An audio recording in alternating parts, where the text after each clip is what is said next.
السلام عليكم ورحمة الله وبركاته. الحمد لله إن الحمد لله حمدا كثيرا والصلاة والسلام على رسول الله وعلى آله وصحبه أجمعين. أشهد أن لا إله إلا الله وحده لا شريك له وأشهد أن محمدا عبده ورسوله وختام النبيين ورحمة للعالمين وداعيا إلى الله بإذنه وسراجا منيرا. أما بعد. I'm going to tell you tonight about my journey from where I once was as a former Christian youth minister to how I got to where I am now. There's a lot of bumps in the road. You know, it seems pretty clear. Yeah, you're a minister and now you're a Muslim. You know, but there's a little bit more to it, inshallah. So just bear with me, and hopefully you'll get something out of it. Because the point is, at the end, is I want you to get the message behind the story. Because if I was traveling around the country just to tell my story, then I would be wasting time. It's on YouTube. Anyone can go get it from anywhere in the world. So inshallah, we're going to begin at the beginning. I was born and raised in Greenville, South Carolina. I was born and raised in Greenville, South Carolina. And I was raised by my grandparents because at a very early age, my mother had stepped out and my father was working 2 jobs. So it was me and my grandparents. And my grandparents were the traditional, conservative, Southern Christian folk, as they say. They were born in, they were very, very conservative in their ideals and their ideologies, in their ways. You know, as you hear about, people being set in their ways, that was my grandparents. Like we did it this way, and this is the way you did it every single day, and that was it.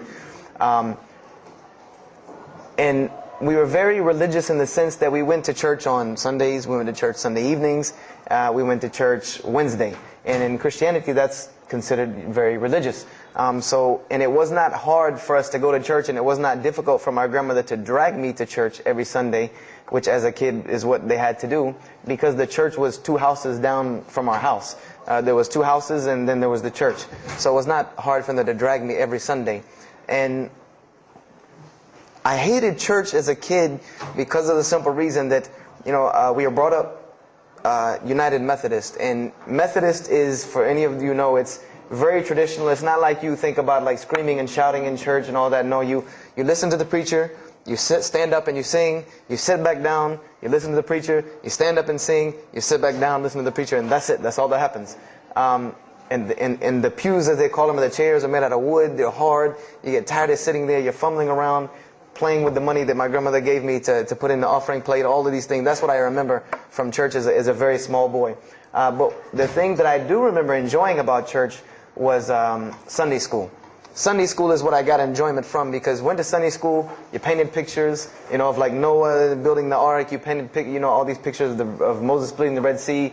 You learned the stories of Moses freeing the children of Israel from Egypt. You learn the story about him splitting the Red Sea. You learn the story about Noah and the ark. You learn the story about David and Goliath. You learn all these beautiful stories in Sunday school. So this was basically, as coming up, this is what I knew about Christianity, was the stories that I learned in Sunday school, because I never listened to the preacher during regular service. So that was the only thing I knew about Christianity. So coming up, this was how it was. It was just the norm. And the conservatism in my house, just to give you an example, and about the level of conservatism is, if let's talk about gender issues, let's say when I became 12, 13, 14, and I started to actually, notice females, and I actually didn't think they had diseases and wanted to run away from them every time I saw them. Let's say I wanted to have a girl over or something of this nature. It was so serious to my grandmother that I had to make an appointment with her, let her know this girl was coming to my house. We had to sit in the formal living room, which in the South, I don't know how it is here, but you have the dining room, then you have the formal living room with all the nice stuff that you don't go in unless there's company over. And my grandmother either had to be sitting in the same room with us or in the kitchen where she could see directly in the room. I mean, this is just how it was in my house. This is how my grandmother and grandfather were. They were very stern. They were very loving, but there were rules, and those rules were the way they were, and they did not change. So this was my upbringing.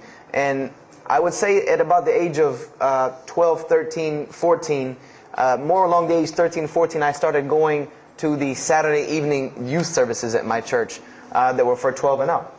And the youth services were held in the gym, and they were totally different than church. At the youth services, you went, we played basketball, we played volleyball, we played dodgeball, we played every kind of sport, and we ate pizza and cake and candy, all the stuff kids like to do. And at the end, the youth minister, who happened to be my catty corner neighbor across the street. When I was 14, he was 17.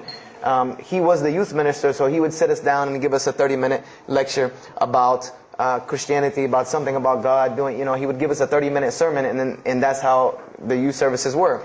And going to these youth services, I met some other people who went to other youth services. They invited me to Young Men for Christ and other things that were going on in South Carolina. And so I started to go to these different retreats and camping trips with them. And so that is when I would say that I started to become a Christian out of will. I became a Christian because I wanted to, not because it was something I was dragged to do. I started to actually want to be Christian. This is something I wanted to do. I made my own choice and my own decision to do it. So when I turned 15, I started going to high school. And when I was a freshman in high school, my best friend, who was the youth minister, was a senior in high school. And I remember we had a very close bond because I had not had my license yet, so I used to ride with him to school every day. And it was a big deal for me to be able to ride to school with a senior, especially since he had a brand new, or it was a brand new, but he had a restored '67 Mustang, which I've always been a fan of cars when I was a kid. So we had a very close bond, and we were very good friends because both of our parents were very similar. They didn't let us do much. So we spent a lot of time with each other. And when I became a sophomore, he graduated and started to attend Bob Jones University. I don't know if that rings a bell with anyone, but Bob Jones University is a very prestigious conservative Christian college in South Carolina. It's probably the most conservative college I've ever seen. Because the Moody Institute is known as one of the most famous in this country, it's in Chicago. But Bob Jones is conservative to the point to where when it comes to men and women, like men and women are not allowed to get caught talking to each other in a room alone if they're not married, holding hands on campus. The men had to wear button-up shirts or polo shirts tucked in with slacks or jeans. The women had to wear skirts. No jeans, skirts that came down to the ankle, and a shirt that came to the wrist. And this was part of the guidelines for Bob Jones University. You didn't party, you didn't drink, there was none of this that happened at Bob Jones University. And he started going there, and his major was textual criticism. And textual criticism probably doesn't ring a bell with anyone, and to explain it in detail would probably take another entire lecture. But just to give you a brief synopsis of what is textual criticism. A textual critic takes the ancient manuscripts of the Bible, the pieces of parchment that were found all over the world, and he has to learn Hebrew, Greek, Aramaic, Latin, these languages that these parchments have been found in. And he has to take these scriptures and try to find out where they came from, why there are variations in the many different versions of the same parchment. Let's say you have Matthew chapter 1 from the Bible. There might be 5,000 different variant readings of Matthew chapter 1 in 6 languages. And so he has to be able to take all these and sift through them, try to find out why there's so many variations of the readings, and then determine which one is the original. And that's not as easy a task as it seems. You could figure, which whenever the oldest is probably a more original, which is not the case since there are no originals. You might have one parchment that is the oldest parchment of the group, but it might be a copy of a copy of a copy of a copy of a copy of a copy laden with mistakes. And then you might have the newest parchment in the series that might be a once over copy from an original, or a twice over second copy from an original. Therefore, it would make the newer parchment more original than the older one. So it's not a very easy field to go into. And he started studying textual criticism, and being that I was his best friend, I started studying textual criticism. Whenever he was, doing his homework or research papers, I was right there with him. Whenever he did a homework, he would always let me read it. Or when he finished his papers, he would give them to me. He would pass down all of his papers to me. Every textbook, when he was done with it, he would give it to me. I started to learn a little bit of Greek, a little bit of Hebrew. So I became, started to become a layman's textual critic, and I applied to Bob Jones University in my sophomore year because it was a 3-year waiting process for Bob Jones. And when I turned 16, almost 17, my friend came to me one day and he asked me a question that I had never really even pondered upon. He asked me, he said, "Have you ever read the Bible?" And I said, no, in church. I mean, yeah, we've all read the Bible in church. You know, your parents make you open it up and look at it. And at the Bible studies I went to, Young Men for Christ, we did have Bible studies, and we'd read a few passages and talk for 2 hours about those few passages. But he's like, no, have you ever read it? You know, like you read a book beginning to end. I said, no, I don't know anybody that's read, nobody that I knew had ever read it, beginning Genesis 1:1 to the end. He said, but this is the inerrant Word of God, as we are taught. This is our instructions on earth. Why haven't we read it? You know, why have we not read this book? And I said, you know, that's a very good question. And he gave me a challenge. Well, it was basically a challenge for us both. He said, let us start with Genesis 1:1 and let's read the Bible and let's see what God says to us. Because this is the inerrant Word of God, inspired to men, for instructions for us. So let us see what God says to us. If God can talk to the preacher through this book, why can't He talk to me? I said, you're right. I said, that's very good. I had a lot of time on my hands. I wasn't really allowed to do much anyway after school. So I said, why not? Let's read the Bible. I was somewhat nerdy as a 14, 15-year-old, 16-year-old. So we started to read the Bible. And we decided to go from Genesis 1:1. And what we tried to do, this was the attempt that we made, was to not think of anything that we'd ever heard about Christianity, but to open the Bible and let's say I just found this book in the desert and read it and see what it says to me. Let it talk to us. So we started Genesis 1:1 and we started reading through the Bible. You know, we did some of it together and most of it I did by myself because I'm a very, very quick reader, so I decided to read a lot on my own. And as I was reading through the Bible, I started to notice the stories that I had heard in Sunday school. You know, you start reading Genesis, you read about Adam and Eve, we all know that story. You started reading about Deuteronomy, Exodus, you know, the stories of Moses, the story of Noah, the story of Lot and Abraham, and all these stories that I know. But I was surprisingly and astonishingly shocked by some of the stories that I read about these same people that I learned about in Sunday school. Just for instance, and this is a big testament to why Allah kept sending us prophets and why Islam was sent as a complete and perfected deen with the Quran. If you read about Noah in the Bible, there is the story about Noah saving humanity from the flood with an ark and all of that. There is this in the Bible. There's another aspect to the story of Noah that not many people know about unless they actually take time to open a Bible. This will not be preached from any pulpit anywhere. Is that the Bible says that Noah was an alcoholic. This is the Bible's portrayal of Noah, or Nuh alayhi salam, that he was an alcoholic, that he was a drunkard. This is the word used in the Bible, that he was a man given to alcohol. And I'm a psychology major, and my field of specialty is mental illnesses, and alcoholism is one of those, is a mental illness.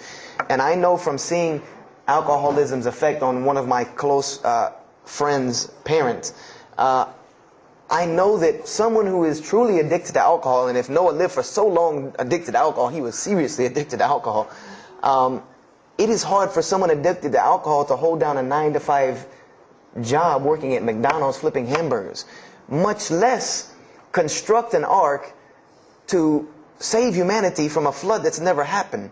So that stopped me for a moment in my tracks, and I said, Noah was an alcoholic, you know, and it bothered me for a minute because I said, you know, things started popping in my mind like, if Noah was a drunkard, how did he know God was talking to him? Because, you know, I've seen some people, they're alcoholics, you know, you were just asleep in my dog's food bowl the other night, drooling, and now you're telling me you were talking to God last night. You know, you know, to rationally, that would not make sense to me. That's like, you know, an alcoholic on the street coming to you and tell you God's talking to him. You know, he has no, this would give this man no validity. This man has no validity with anyone. So I didn't pay too much attention. It caught me, but I said, you know what? I'm going to keep going, because there's one thing that you don't do in Christianity, and I'll tell you what it is in a minute when I started doing it.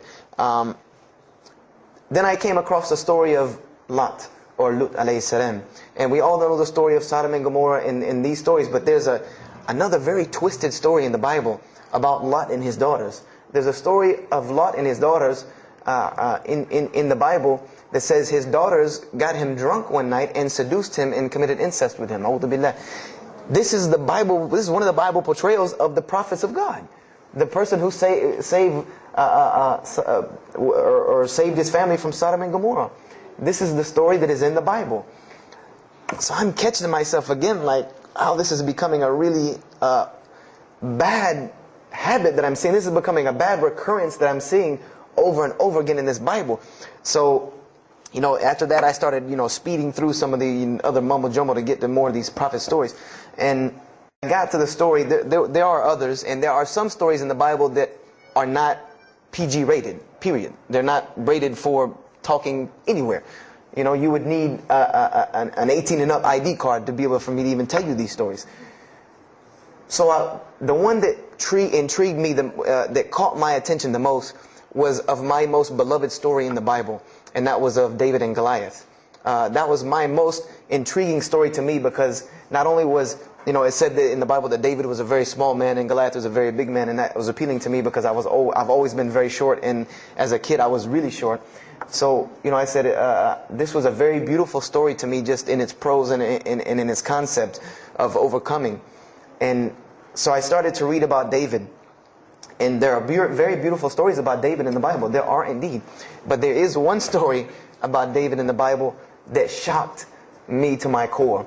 And it's a story about three people. There's three people in this drama: David, Bathsheba, and Uriah. And it says that David saw this woman named Bathsheba. And she was one of the most beautiful women of her time. And she happened to be married to one of the commanders of his army named Uriah. But David on this day decided that he was not able to resist his temptation to be with this woman Bathsheba, so he did.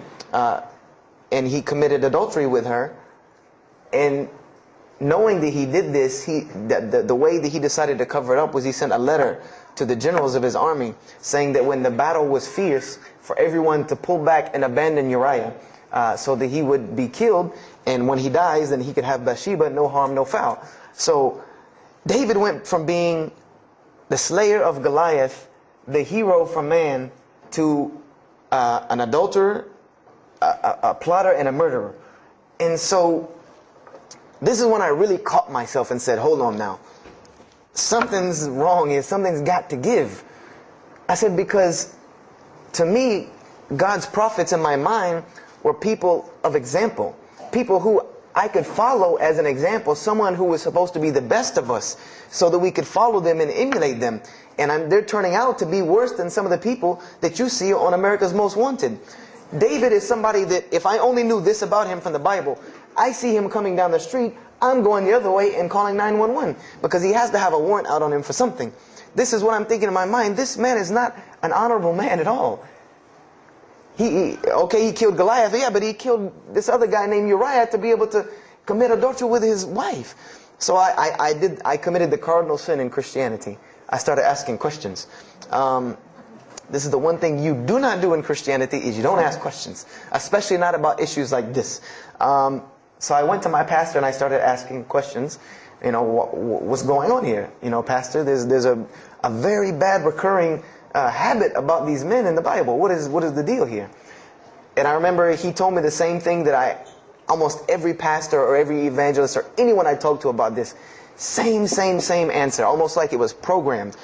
They would put their hand on my shoulder and say, Brother Joshua, don't let a little bit of knowledge wreck your faith, because you're not justified by knowledge, you're justified by faith.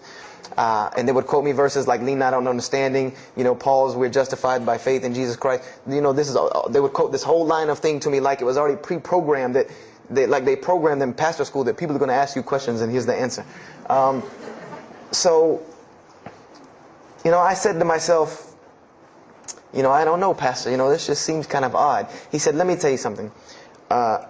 What you're reading is the Old Testament referring to God's covenant with the children of Israel. And they were a different people, a very stubborn, crazy people. So why don't you move on to the New Testament? In the New Testament, you'll find the new covenant that we're under with Jesus Christ, and I promise you things will change and be better. I said, okay, perfect. So I went ahead and finished and got to Malachi and then started with the New Testament. So I opened the New Testament. I said, here we go. Let's start all over again. But there were a few things that I had learned from the Old Testament that I wanted to keep in mind when I started to read the New Testament. I learned, number one, that God was one in a unique sense. This is what I learned from the Old Testament, that God was one in a singular, unique sense. This is over and over and over and over very clearly in the Bible. God's nature is one. This is so clear through the Old Testament. And that He was very jealous about His worship. And every single time the children of Israel would turn to something else other than Him, He would punish them and restrict their lifestyle. This is something that I learned. And it kind of, the similitude to me with how God dealt with the children of Israel was, and I hate to use this stark contrast, but it's almost as if one of us went out, God forbid, I hope not, and let's say we went out here and robbed a bank. You rob a bank, you're going to jail for a long time. And every day when you wake up, do you think that jail is going to look like the Hilton at LAX? No, I doubt it. It's probably dark, cold, bad food, orange jumpsuits, not nice people, the whole 9 yards. And the reason why this is, and I know this now from studying psychology, is that this is supposed to be a stark reminder every single day when this person wakes up that you are in jail. This is supposed to remind them every single day you're in jail because you committed a crime. And we run this, not you. This is the message that is being portrayed to this person in jail. So when the children of Israel kept rebelling against God, He restricted their lifestyle. If you study Judaic law now, it is some of the most strict religious law you can find. All of the good things that we enjoy as Muslims, even when it comes to dietary laws, like the good parts of the meat that we are allowed to eat, they can't have these things. These are things that are restricted from them. Why? Because God, Allah, wanted to remind them every day that I am Allah. I am your God. You will worship me. I run this, not you. And I understood this from reading the Old Testament. This is a concept I had come across. So I started with the New Testament, Matthew, Mark, Luke, and John. And one other thing that I did when I started to read the Bible was, if you go to Barnes & Noble, let's say you go to Barnes & Noble and you take a book off the shelf. What is usually the first thing you look at? The title. Then the next thing, the author. You want to know the title and the author. What is the name of the book? Who wrote it? And if you do this test with every single book of the Bible, you get a title and no author. Author unknown. Or author is appears to be so-and-so. Or we derive that so-and-so possibly written this. Like let's just say for Exodus, they say Moses wrote Exodus. Which if you read some of Exodus, he couldn't have written all of Exodus because the last part of Exodus is Moses' death, burial, and Joshua taking over the children of Israel. And now, unless Moses was a sure indeed prophet that was able to write things after he died, then he did not write these things. And so when you go to Matthew, Mark, Luke, and John, I wanted to know Matthew who, Mark who, Luke who, John who, because it's called the Gospel according to Matthew.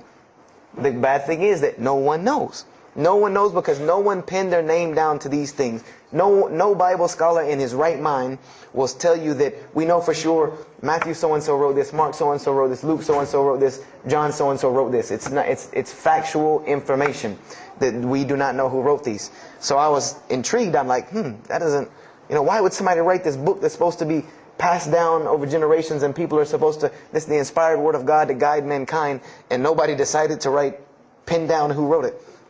But anyway, I started to read it, and I started to notice things about the teachings of Jesus Christ. And they were not what I had learned in church. When Jesus spoke, He spoke of the nature of God. And when He spoke of the nature of God, it was the same nature of God that I found in the Old Testament. Jesus said many times that God is one. God is unique. He would even quote from the Hebrew Scriptures. Hear, O Israel, the Lord your God is but one. When He was asked, what is the greatest commandment? Or He was asked the greatest commandment. He said the greatest commandment, and every Muslim should understand these two concepts. This should be nothing new to you. The greatest commandment is to love the Lord your God with all your heart, with all your might, with all your strength, and then to love your neighbor as you love yourself. He said the rest hang on these two, which we know in Islam we have rights of the Creator and rights of the creation. So this was the concept that He was teaching. And he even said in 1 John 5:17, and this was more clear to me than anything else can be. This is life eternal, that they may know you, the only true God, and Jesus Christ, whom you have sent. And when you look at that in the Greek and the Aramaic, it is almost exactly to a T of La ilaha illallah Muhammad Rasulullah. Now that I know Arabic and have understood that, very same similar statements. Yes, indeed, there were some implicit statements about that you could implicitly, if you took them and separated them from everything else, you could maybe derive that Jesus was trying to claim some divinity or something for himself. But I also know from doing psychology, and I did a little bit of law too, that an implicit statement cannot override an explicit statement. An explicit statement always takes precedence. So if Jesus said God is one, and he anagorically may have alluded to God being more than one, then the clear statement overrides that each and every single time. So this is what I found through the New Testament. And I also found that Jesus taught salvation. But his salvation that he taught was obeying God and following the commandments. This was his mode of salvation. One man asked him, "Good master, tell me how I can inherit the eternal life." He said, "Follow the commandments." Follow the commandments. He even, in Matthew, was so sincere about it. He said, "Whosoever shall follow the least of these commandments and teach men to do so shall be called the greatest in the kingdom of heaven. But whosoever shall break the least of these commandments and teach men to do so shall be called the least in the kingdom of heaven." So this I understood very clearly, that Jesus taught the same nature of God that was in the Old Testament. He taught that the salvation lied in worshiping God and following the commandments. This I understood. Matthew, Mark, Luke, and John were very clear about this. There were other things, the only begotten Son, but these things were not in red letter, so I did not give them as much weight as what I did to the actual words that Jesus Christ was saying out of his own mouth. So I read Matthew, Mark, Luke, and John. All of it was saying the same to me. I said, I was thinking to myself, this is not what I was taught about Christianity. You're taught that God is 1 in 3, 3 in 1. 1 equals 3. Father, Son, Holy Spirit. Jesus died on your cross to forgive your sin. And there was another thing that I noticed from the Old Testament, and this is a beautiful lesson to Muslims, because you're asked this all the time, especially when it comes to da'wah. And I never put 2 and 2 together until I learned Islam and then read the Bible one more time. Is I wanted to know why the Jews wanted to crucify Jesus so bad. Why so bad? They could have just mobbed him anywhere and killed him on the street. It's not like he had clans like the Arabs that would have come and backed him up. I said, why didn't they just kill him? Why were they so strict and sincere to tell Pontius Pilate, you got to kill him and you need to sanction it. We can't do it, but you need to sanction it to kill him. And now I understand it. Was that Jesus had a mission, and that mission was to share God with the world. And Paul even kind of tells on himself in his book of Galatians as to why Jesus was meant to be crucified, or the Jews wanted to crucify him. Paul said that the crucifixion is the stumbling block for the Jews. And he explained in Galatians that Jesus Christ, and this is how he tried to roundabout explain it, was cursed for us, to remove us from the curse of Allah by taking this curse upon us. For it is written, and he quoted the Old Testament, everything that hangeth on a tree is cursed. So I went back and studied the Old Testament and Judaic law, and I realized that people who were crucified, that was considered a curse upon them. You had to do something pretty serious to get crucifixion, because it was considered a curse from God. It was part of their law that when someone is crucified, that person is cursed. So wherever they buried these criminals, like in the graveyards in Israel, in Jerusalem, in Palestine, where they buried these criminals that were crucified, this was considered cursed ground. This was considered ground that you didn't go on, and you did nothing here, because these people are cursed by God. So I started to put 2 and 2 together. That it's not that they wanted to kill Jesus, because they could have just killed him. They wanted to disprove who he was. This was their point, was to disprove who this man was.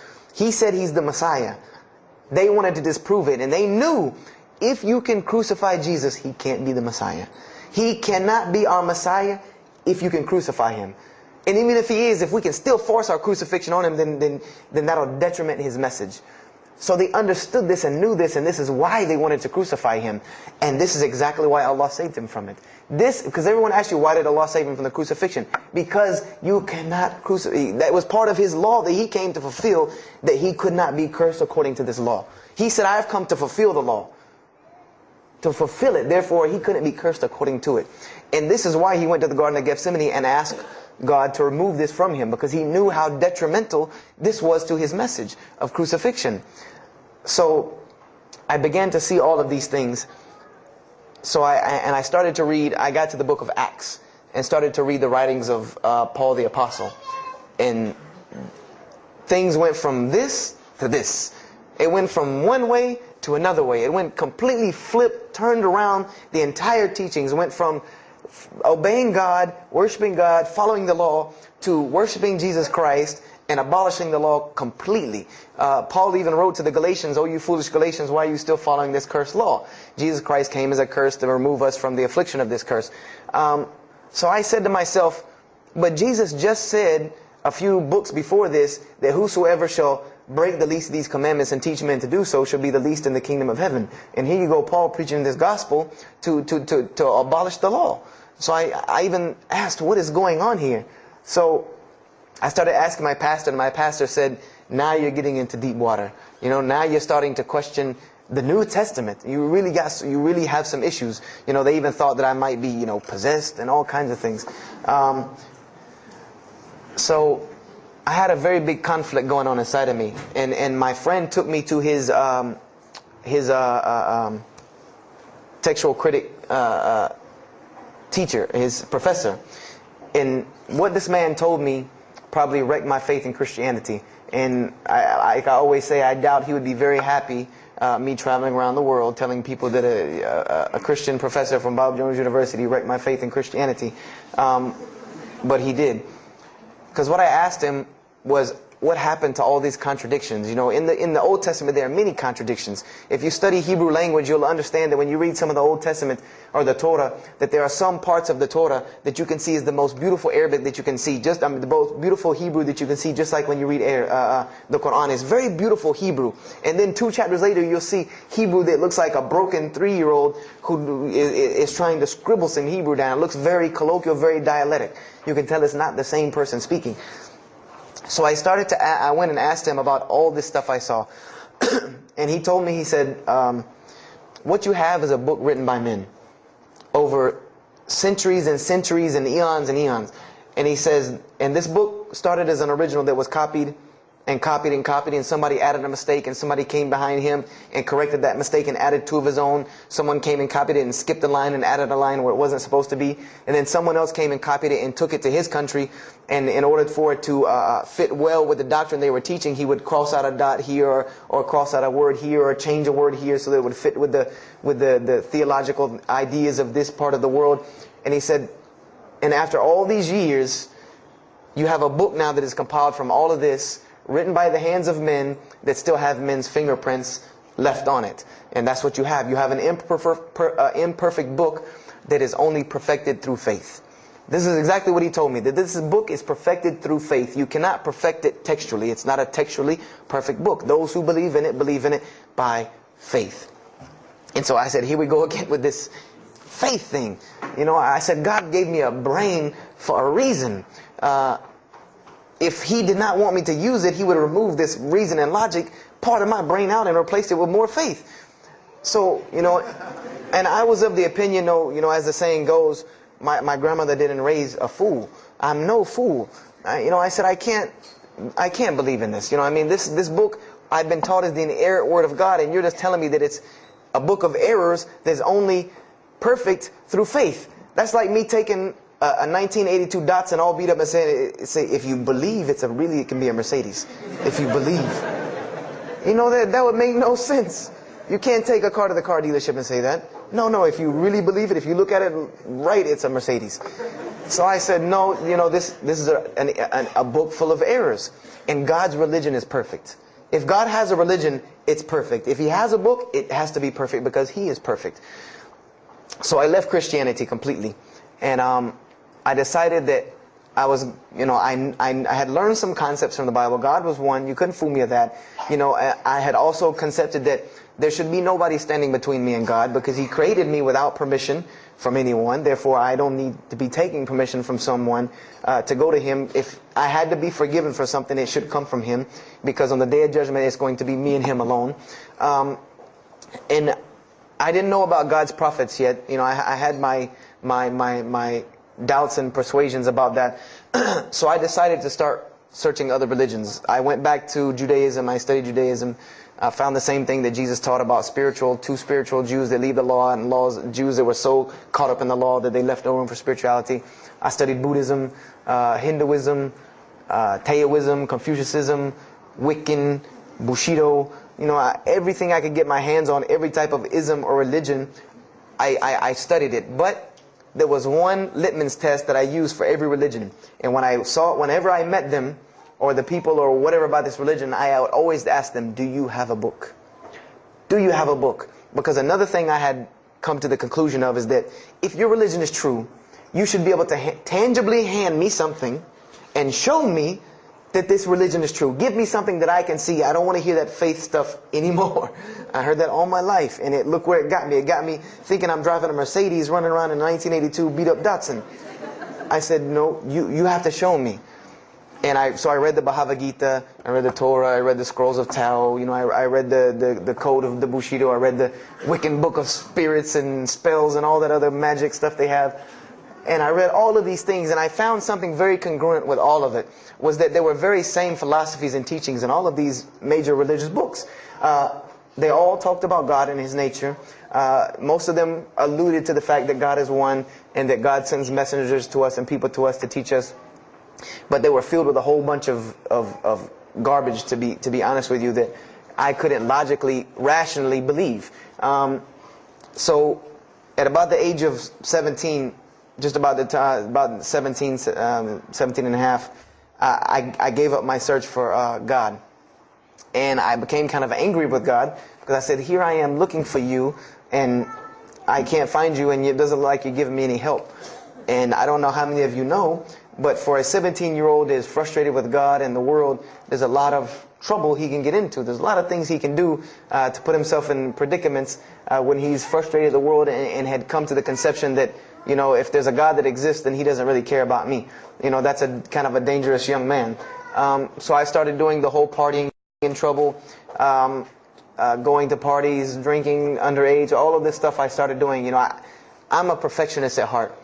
So when I was a Christian, I tried to be the best one I could. If I was going to switch to being any other religion, then I was going to do that 100%. So you better believe when I went after the dunya, I did that 100%. And I was a martial artist since I was 15 years old, and even though it was only 2 years, 2 years at 17, you think you're Bruce Lee. So I got into a lot of fights. Got kicked out of school, had to go to another school, got in one fight, got arrested for a fight, and there were a couple incidences that stopped this downward spiral, because I was on a very, very quick downward spiral and I believe if I would have continued on that downward spiral, I would probably end up hurting someone, killing someone, or them hurting or killing me. And there were two incidents that brought that to an abrupt stop, like pulling the emergency brake. And the first one was a car accident that I was in. My friend and I were on the way back from Clemson University from a frat party, and we were driving up 385 in South Carolina, and we were both highly intoxicated. And I decided that night that he was driving. I decided to put my seatbelt on for the only reason that I kept falling over when I fell asleep without the seatbelt on, because I didn't really believe in the seatbelt thing, because I said if I'm going to die, I'm going to die. That was the conception that I come up with, that if it's time for me to die, it's time for me to die. I didn't believe in the whole tying your camel thing. So I put on my seatbelt and I fell asleep. And the next thing I know, I remember waking up with the car shaking. And I woke up to grab my friend because I thought maybe he had fallen asleep. But when I woke up, the only thing I saw was the tree line and then the pavement coming right at my face. And the window smashing and the car flipping, the whole 9 yards. And us landing in a ditch. And I remember getting out of the car. That was the first thing I thought. you know, number one, I couldn't believe that, you know, you don't really think about, oh, you're alive. No, you just move. I jumped out of the car and realized that I had jumped out of the back of the car that wasn't there anymore. It was still in the median on the other side of the highway, and the front part of the car was over in the ditch. And I drug my friend out, who was not unconscious, and pulled him over the side of the road. I had no injuries. I looked at myself trying to find what's missing, and there was nothing but a piece of glass stuck in my arm that I pulled out. And it just so happened that a state trooper was passing the other way, because he turned around and came back. And when he came back, he asked what had happened. And the first thing he asked me was, did you see what happened? Because there was other people who would pull over, so I guess he thought that I was a bystander, because I started to walk towards him. He's like, did you see what happened? You know, where are the people? I said, yeah, I really saw what happened. I was in the car. You know, and he was like, you know, as they say, like the color drained out of his face, because he was shocked. He said, how were you in that car? You know, and of course they took the hospital. My friend got arrested, DUI. But before he put us in the ambulance, he was a man of God, because he looked at me and he told me, he said, young man, you better realize that you're on this earth tonight for a purpose. The only reason you're still alive is that God has a purpose for you. If not, you don't live through things like that. People without purpose, if you didn't have a purpose, then this night would have been your night. So you need to realize that. I said, this old man's out of his mind. You know, if God had been looking for me, he had the opportunity to get me a long time ago. So don't tell me about that God stuff now. So I paid it no attention. And about a month later, 3-4 weeks later, my friend and I, same two, he's on crutches still, we decided to go to New York City. We decided to just take off, drive to New York City. We didn't tell our parents where we were going. I said I was sleeping in his house. He said he was sleeping in my house for the weekend. So we drove to New York. And in New York, I remember going to the ATM to get some money. And in New York, they have these ATMs where you have to go in the little glass room to get your money at ATM. I don't know if they have that here or if any of you have been to New York. Now, alhamdulillah, you have to put your bank card in to go in there. But in 97, it was not like this. You went in, and it was almost like the game Mousetrap, because you go in, take out your money, criminal comes right in behind you. There's nowhere for you to go. You know, there's nowhere to run. So I went in and I took my money out of the ATM, and I heard the door open behind me. You know, so I turned around. You know, I thought somebody was coming in behind me, and there was a man who put a gun to my face. And he must have really, really, really, really needed this money, because he didn't ask me anything. He didn't say a single word. I just remember looking at the gun in my face and him pulling the trigger. And it was a revolver. And to this day, I'll never forget that image in my head of seeing that little spindle turn and hearing that very distinct click of a revolver. And it probably could have been like a .32 snub-nosed gun like this, but when it was in my face, it looked like one of those like cannons that you see on the movies. And I remember when he pulled the trigger, I didn't think anything. You don't think anything. You just blank. You just go into this like shock of blankness. And then a couple seconds later, thankfully I had been doing martial arts. That might have helped me overcome the fight or flight syndrome, because all I could think was, go! You know, like myself kicking myself, like, what are you doing? Go! So I bum rushed him. We went flying. He went flying. Money went flying. Gun went flying. And I took off and went to the hotel and didn't say anything to anybody. We went back to South Carolina the next day. And I didn't say anything because we weren't supposed to be in New York. My grandfather would have killed me. If that guy didn't kill me, my grandfather would have took care of it. So I didn't say anything until about a month or two later. You know, I kept having nightmares about this same incident. I kept having night terrors from this incident. And so I told my grandmother about it. And she told me the same thing that the officer had told me. She said, you know, you have to realize that God has a purpose for your life. You're here for a reason. People don't go through the things that you've been through and still walking on this earth without a reason, and you're pushing the limit. This is what she told me. You're pushing the limit, really. God has something for you, and He wants you to get it, but you're pushing it. And she didn't tell me to go back to Christianity and study my Bible. The only thing she told me was that God hasn't gone anywhere. You just have not looked in the right place yet. And so I decided to put myself back together. You know, the car wreck, the gun thing, the getting arrested for fighting, like all of that, like really made me stop really quick and think, that I need to get my stuff together. So I became I became an agnostic, someone who I believed in God with no form of religion. I prayed to God on the floor on my hands and knees, because this is how all the books of God, this is how the Bible, the Torah, the New Testament, the Bhagavad Gita, all of these scriptures that I ever read, they said that this is how the men of God prayed. And it was during this time that I did read one book about Islam in the public library, because I had never heard of Islam ever. But I remember I was looking in the religious section in the library at school, and there was a book about Islam, and or it was in the library, the public library, and I remember it was some title like "Why I'm Not a Muslim," or some, one of these titles that was propagandistic against Islam, but I had no idea. So I just took the book and I read it, and I remember it said that Muslims, M-O-S-L-E-M-S, and any of you knowing Arabic knows that's a very derogatory word. A Muslim is someone who oppresses someone else. That's a very quick sleight of the pen that was used in the past for a very real purpose. It said that Muslims were people who worshipped a moon god named Allah, who lived in a box in the desert in Saudi Arabia, and they were oppressive to women. I remember there was a whole chapter about how they could have 4 wives and as many as they want, actually, because they could marry 2, divorce 1, get 3 more. This whole, and it said that I remember the one thing that really caught my attention was the whole chapter on jihad, where it said that Muslims were allowed to kill non-Muslims at any time, at any place, without discretion, and it was an honorable act, and not only would they go to heaven before it, but they would get 70 virgins on the way. So I closed the book on Islam, put it back on the shelf, and marked off Islam off my little list of religions, and said thanks but no thanks, and if I ever see a Muslim, I am out. And I said I'm pretty safe in Greenville, South Carolina. I had never seen a Muslim ever. So I said, I don't have to worry about running into no Muslims, thank God. So, I started, just worshiping. I tried to just be a good person, pray to God, ask Him for guidance, try to be a genuinely good person. And I remember what changed is when I met a Muslim. I met a Muslim who I had met a couple of times at school. We had went to school together, and I knew him, but I never knew that he was Muslim. And there's a couple of reasons why I never known he was Muslim. Because he was African American, number one, and the book said that Muslims were Arabs.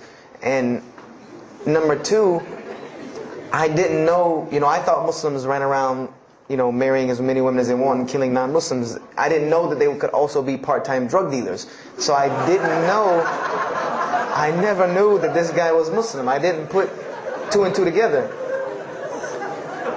So we were at his house one day, and me and my other friend, the one that I got into a lot of trouble with, I'm trying to keep him out of trouble now. We were at his house, and we were debating something about religion. I forget what even the topic was, but you had 2 teenagers thinking they know everything. And I was trying to explain something to him about the Bible. And that guy came in and was listening. He said, "Have you ever heard of Islam?" I said, "Yes, I've heard all about Islam." He was like, "Okay, so what do you think of it?" I said, "What do you mean what I think of it? That's probably the worst religion I've ever seen on the face of the planet." He's like, "Why?" And he's like, "But I'm a Muslim." I was like, "Man, stop playing." You're an African American. He's like, "So?" I'm like, "The book said you guys were Arab. All the Muslims were Arabs."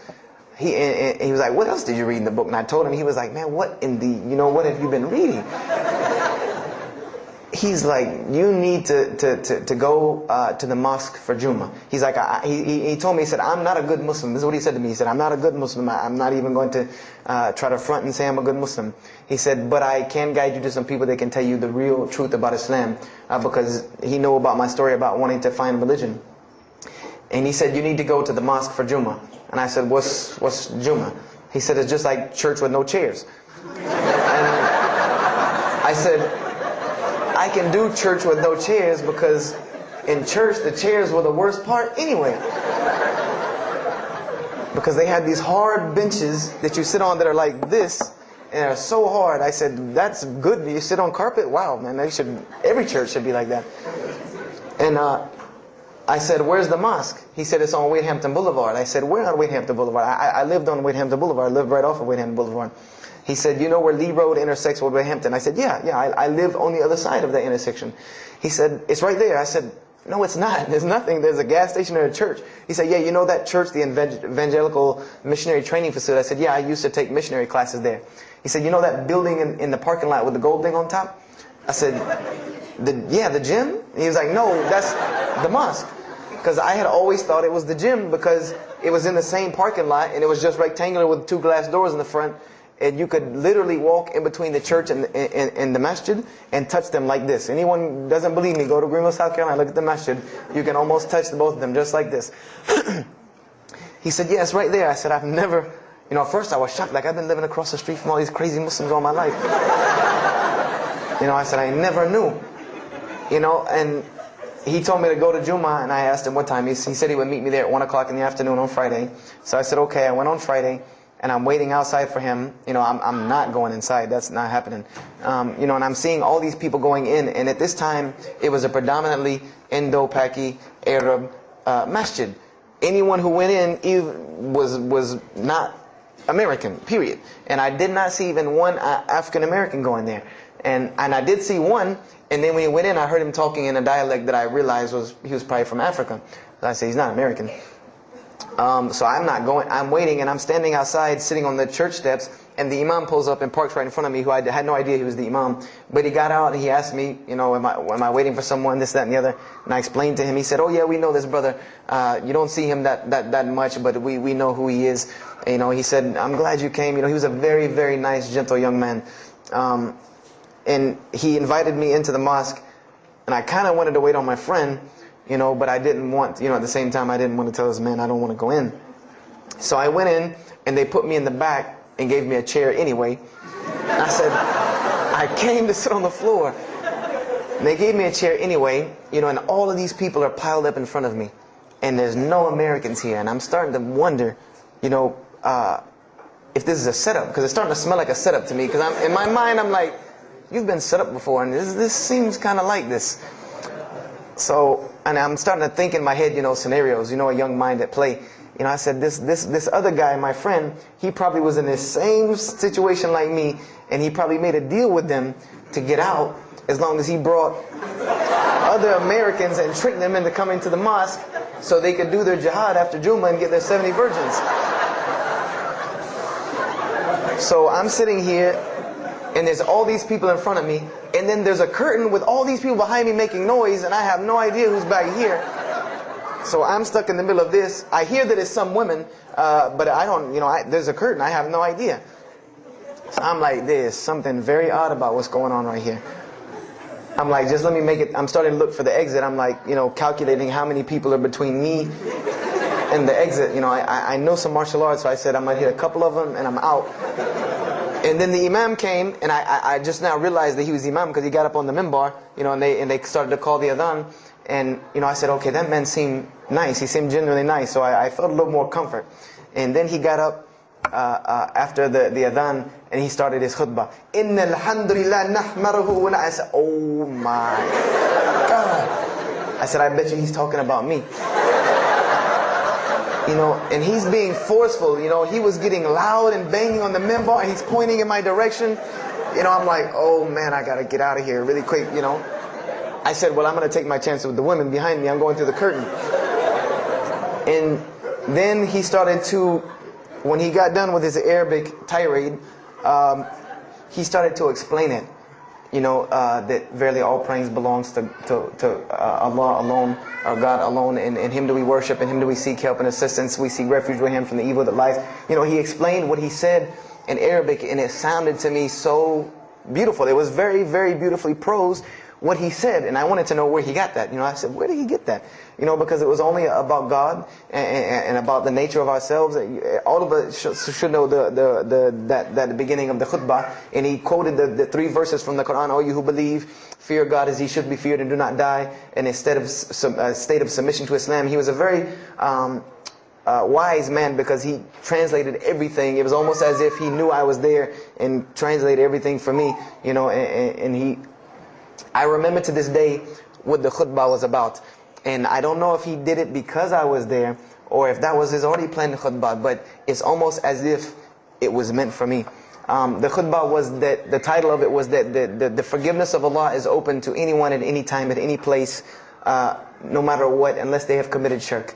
And the prose of the khutbah was a very long hadith. A very long hadith that some of you will know. And just to make it short, it was the hadith where the Rasulullah ﷺ met Angel Gabriel or Angel Jibreel, and Angel Jibreel was telling them to tell him that if the Muslims commit this certain sin, to tell them that Allah would forgive them. And every time he would tell the Muslims, they would say, okay, well then what about this sin? And he would go back and meet with Angel Jibreel, and he would go back and come back and say, tell them that Allah will forgive him for that. And this discourse happened, for many different sins. And then finally Angel Jibreel alayhi salam said, tell them that Allah has said, no matter what they do, even if their sins are compiled, like the oceans are from the east to the west, as long as they have not associated a partner with Allah, tell them that Allah will forgive them. And I remember he told me that, or he said that, that the door of repentance to God is open as long as you have not seen the angel of death or the sun hasn't risen from the west. I didn't really understand the sun risen from the west thing at that time. But, and he said that, God's forgiveness has to come from God alone. And this was the whole premise of his khutbah, was on forgiveness and tawbah. And I was saying to myself, these are all of the same concepts that I had formulated through reading the religious scriptures myself. And I'm asking myself, where did he get this stuff from? Where did he get all this? And he started using names like, he used the name Ibrahim alayhi salam, he used the name Musa, and I'm like, he translated it to Abraham and Moses. I'm like, where did he, where is he getting these? These are names from the Bible, I know these people. And so after the khutbah, they started lining up for the prayer.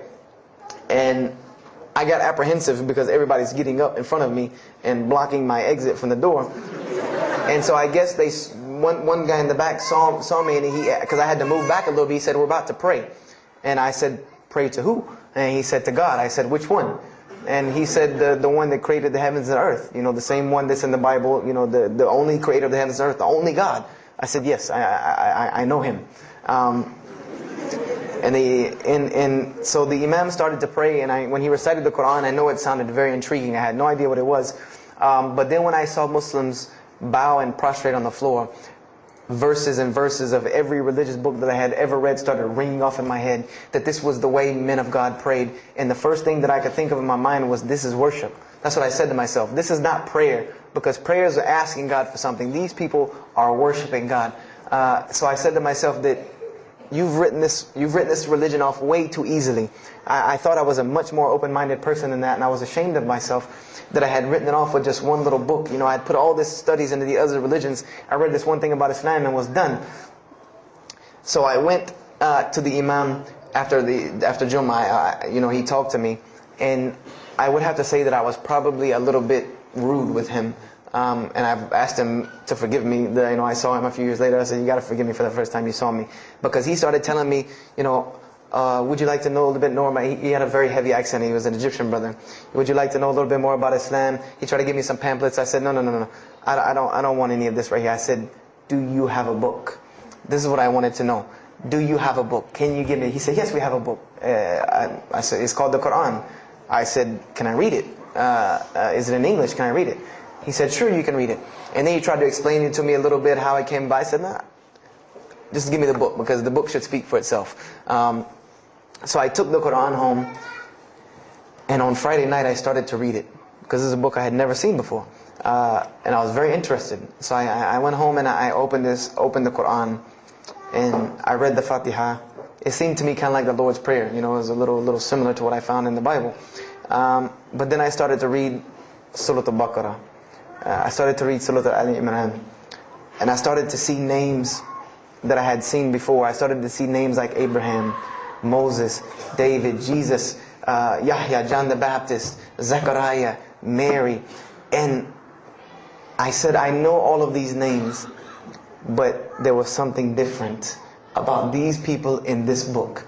The prophets that I found in the Bible were people that were deplorable, of not very good character. These same men in the Quran were someone who were at the highest echelon of moral character and moral fiber. They were someone that was an example to be followed because they lived the message that they preached. Therefore, they were able to be followed and emulated. So, I read all of these chapters and I read the story of Jesus, peace be upon him. Because when I saw the name Jesus first, that really intrigued me. I wanted to see, what does this book have to say about Jesus? And I read the story in Ali Imran, and I read a story in Surah Al-Maryam. And it was more beautiful than anything I had ever read in the New Testament, or any nativity story that I had ever heard.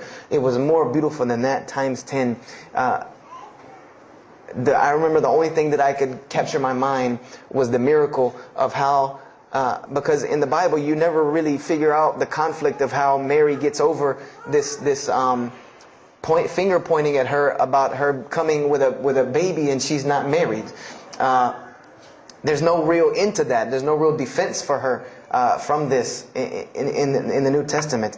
But the Quran is so explicit and so clear that Jesus' first miracle was to speak from the womb to speak as a baby and defend the honor of his mother. Something that you cannot deny. Something that you cannot deny about her, who Mary was, when you have this baby speaking on her behalf. So I would say I read the Quran entirely in 3 days. But that first night, after I had made it through Surah Al-Imran, my heart was already given to this book. I didn't know what it meant to be a Muslim. I didn't know how to be a Muslim. I didn't even know what that meant. But I knew that whoever it was that followed this book, I wanted to be like these people. I wanted to be like the people that I read about in this book. These were people I could follow. These were prophets. This was a book of guidance. And this was something that the book is calling and appealing to me. That if you don't believe in this book, you never see that. I've never seen this in any other scripture. The direct challenges that are in the Quran, that if you don't believe this book is true, put it to the test. Put it to the test. And this was something that was so astounding to me, that God is telling you over and over again, if you don't believe this is the truth, test it. Bring me something else like it. Test it. Put it to test. If it was written, if there was more than, all of the analogies about God, everything was so logical, so rational, so reasonable in my mind that it was like 2 + 2 = 4, and that was it. There was no 1 + 1 + 1 = 3, egg, yolk, water, fire. There was none of that foolishness. The Quran was very direct and very straightforward in its teachings. So I gave my heart to Islam that night in my living room, reading the Quran, and I cried and cried, that I had been looking for the truth all this time, had searched all this way, and it was right across the street from my house. And so I went back on Monday to accept Islam and ask these Muslims where in the world they've been all this time, and I go ready to go in there and do my thing, and I go and the masjid is locked. And because they only came on Fridays in for Isha during that time, and I didn't know. So I said, okay, I guess I have to come back on Friday, because every time I passed by the masjid after that, it was always locked. So I came back on Friday and I took my shahada, and as they say, the rest is history.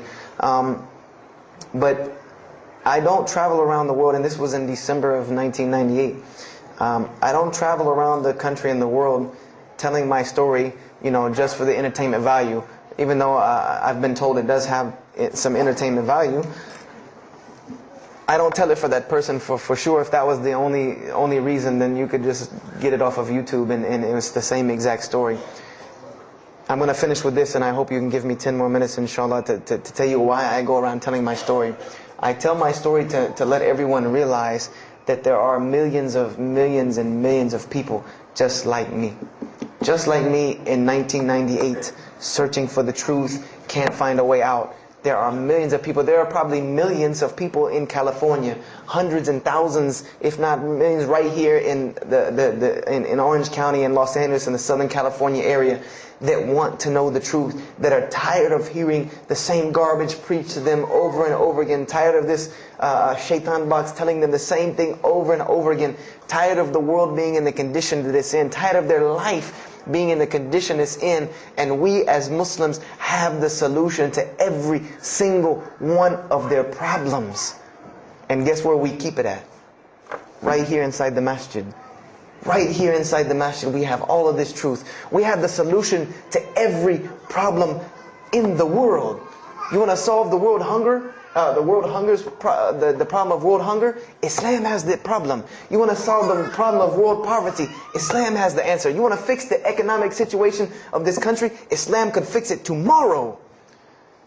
And this was in an op-ed piece in the Washington Post. In the Washington Post, there was an op-ed piece that the two markets that are falling apart in this country are investments and housing.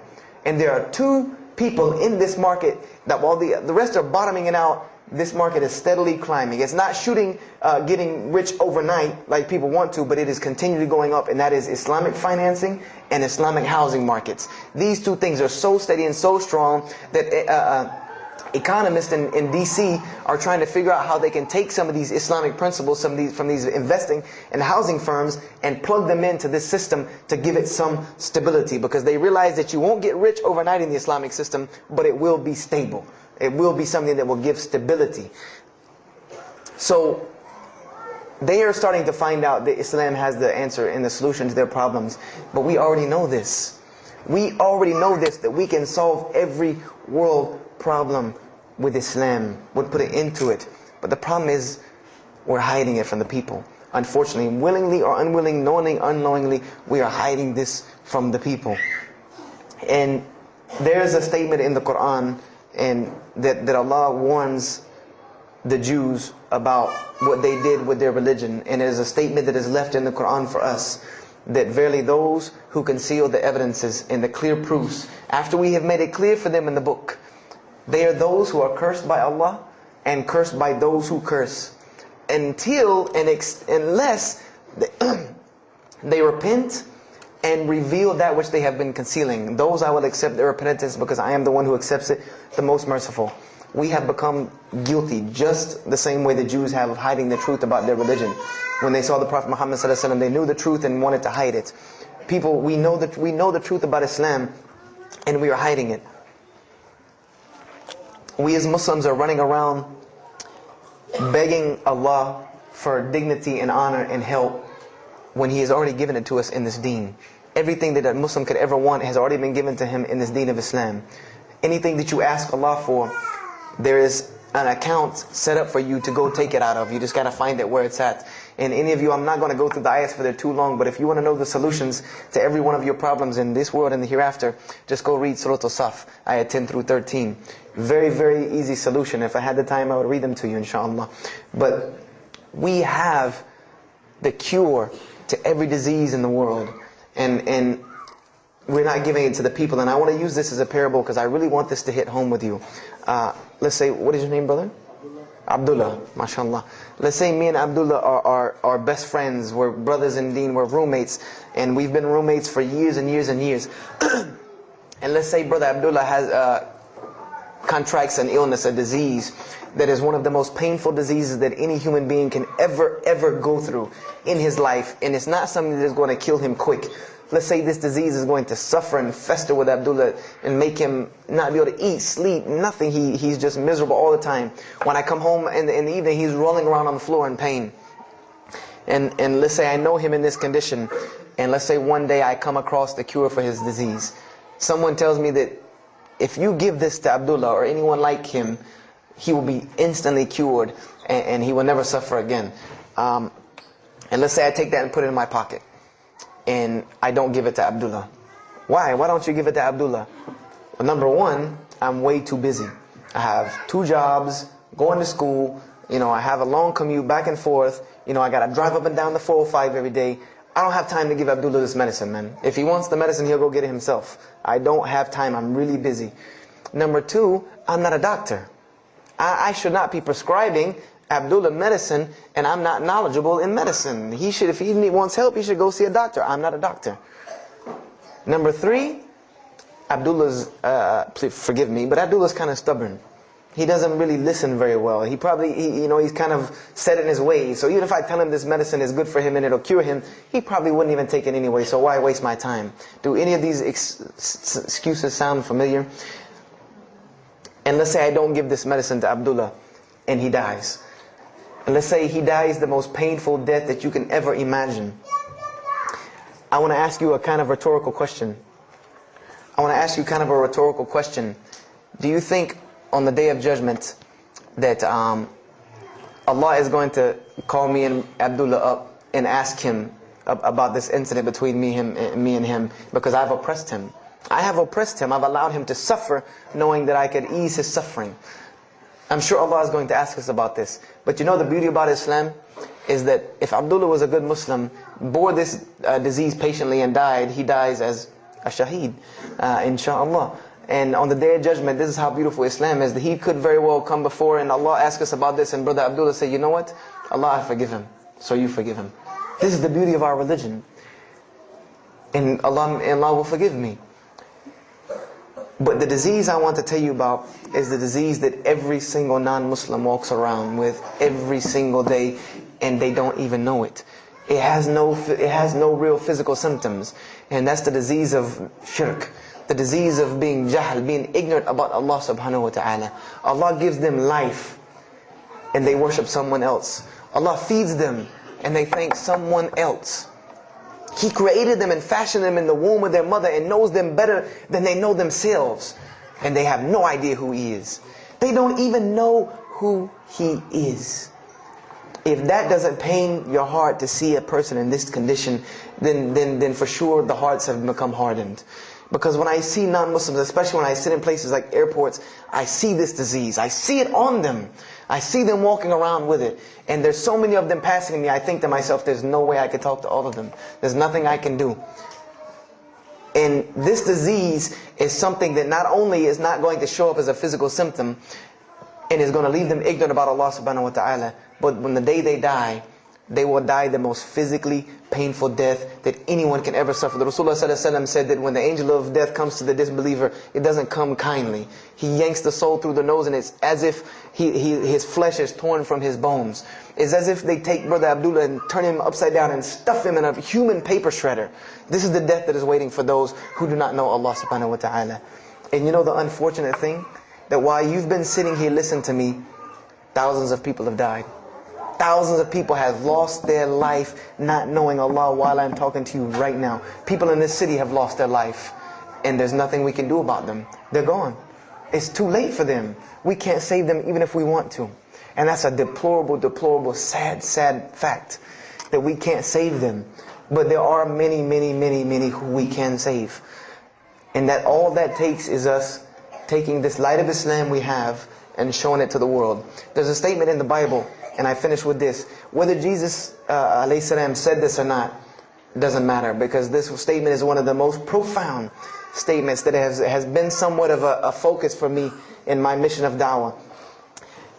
It is said that no one would bring a candle into his home and then place a bucket on top of it, because then no one would benefit from the light. No, if someone would bring a candle in their home, they would set it on the table in the middle of the room so that everyone could benefit from this light. And unfortunately, the Muslims of this generation, we are a bunch of candles with buckets on top of it. No one can see our light. No one can see the beauty of Islam. And believe me, if you don't see it, believe me, take it from someone who was once standing on the outside looking through the window at that light. It is one of the most beautiful things you can ever lay your eyes on. It is a treasure to be found of treasures. And everyone else can see this, and they will see this if we show it to them. If we allow Islam to be Islam. If we start becoming Muslims, meaning that the best form of da'wah that you can do to this world is very, very simple. It's not complex. It doesn't take a 10-hour workshop, even though some of the details do. But if you want to know the way, the best way to do da'wah is for Muslims to be Muslims. That's it. Study our history. Study the history of Islam. Why was the world conquered by Islam? Not through military campaigns and wars, but through Muslims being Muslims. The most populated Muslim country, Indonesia, was because of Muslims being Muslims. A few Muslims deciding to get up off their behinds and go to another country and live their life as Muslims, not shaving off their deen to be pleasing to those people, but being Muslims. And when the people asked them and inquired, what is it about you backwards Arabs that we've heard all these crazy things about? Now you come out of the desert with pristine moral and character, and you have better ethics and morals than we do. What is it that's happened to you people? And their answer was, La ilaha illallah, Muhammad Rasulullah. That we believe in Allah and He has sent us a man named Muhammad, and we emulate his lifestyle. That's why we're like this. This is what conquered the world for Islam. This is what conquered people's hearts for Islam. Was the truth and the beauty of it and its simplicity of its message. This is what brought me, and this is what the world needs. With all of this foolishness going on in the world, this is what it needs, the simplicity of Islam, whether they want to hear it or not. They know it in the bottom of their heart. When you show them the truth, even if they turn away from it, they know it's the right thing. They know it's the truth. And on the Day of Judgment, you can stand before Allah subhanahu wa ta'ala, having washed your hands and saying that I did my job. And I finished just one more thing. I finished with this. If you don't believe this is important, if you don't believe this is one of the most important things you can do as a Muslim, then the last statement of Prophet Muhammad ﷺ to the Muslims as a whole, he gave his farewell sermon. And we know that what his farewell sermon was a summary or a synopsis of what Islam is and its general principles. And he knew this was the last thing he was going to say to the Muslims as a whole. And how did he end this sermon? Those who are here, pass this on to those that are not here. For verily it may be that the last one that hears my message may understand it, and those right here among us. He gave a command to those Muslims to pass it on, and for those Muslims to pass it on, and for those Muslims to pass it on, until there was no one left to hear this message. This was a command he gave, the last command he gave to this ummah as a whole. And then what happened? He pointed his finger to the heavens and said, "O Allah, bear witness that I have indeed conveyed your message." And upon saying this, what happened? Allah revealed the surah, "This day I have perfected for you your deen, and completed my favor for you, and chose for you Islam as your religion." And the last statement that Prophet Muhammad ﷺ gave to us before this was revealed was that we must pass this message on. He gave us that duty. He took that duty that was only reserved for prophets. No one else, no other. If you don't believe me, go read Surah Al-Bayna about what was commanded of the other nations. No other nation was given this opportunity and blessing to pass on this deen except us.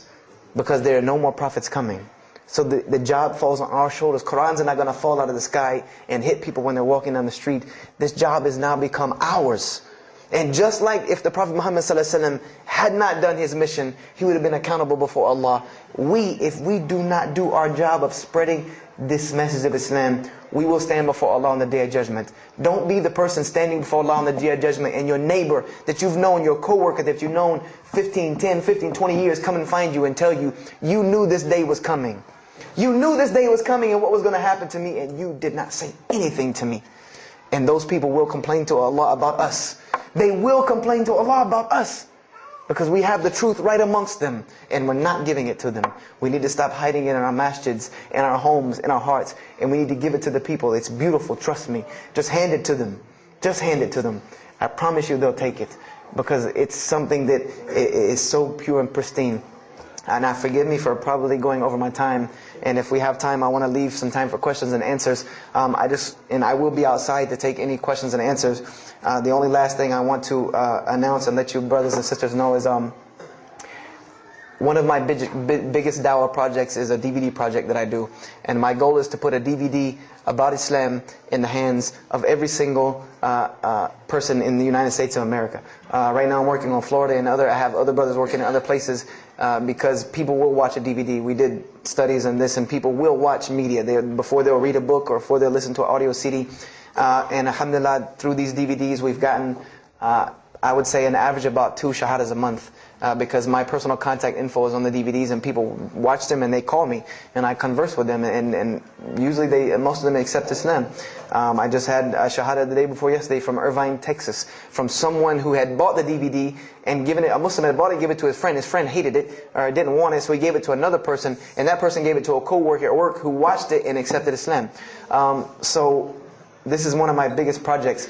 And the way this project works is I make 100 DVDs, and I brought 2 of them with me today, and I'm going to explain what they are. The way this project works is I make 100 DVDs, and 75 of them go out to different dawah arenas. And the other 25 I make available for Muslims to purchase for 2 reasons: so that they can be, so that I can buy another 100 to make, and so that you can share in this ajr along with me. Because when you purchase a DVD that makes another DVD, or you give it to a friend, then you share in this ajr with me. And everyone knows that da'wah is the biggest pyramid system because of the hadith Rasulullah sallallahu alaihi wasallam, that one who calls to guidance gets the same reward as the one guided, without that reward being lost from him. So I made these DVDs available to the Muslims so that you can put a little effort in da'wah and make another 100 inshallah. So I brought 2 today, and they're outside.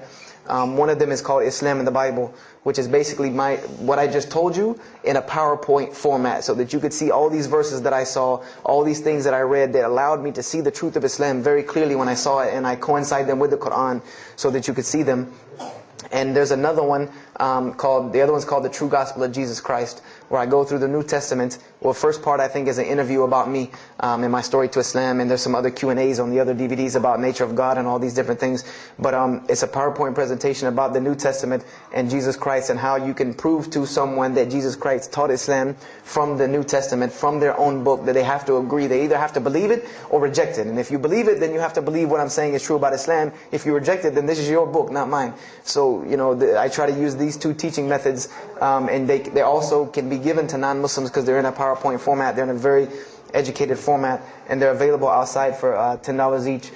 So if you could, please don't make me take any of them back home, because they always hassle me about taking 200 DVDs on an airplane anyway.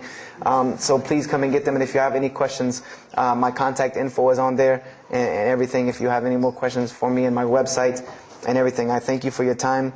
And if anything has been of benefit, know that truly all good comes from Allah subhanahu wa ta'ala.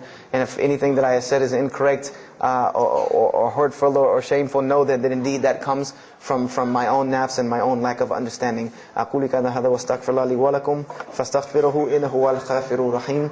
السلام عليكم ورحمة الله وبركاته.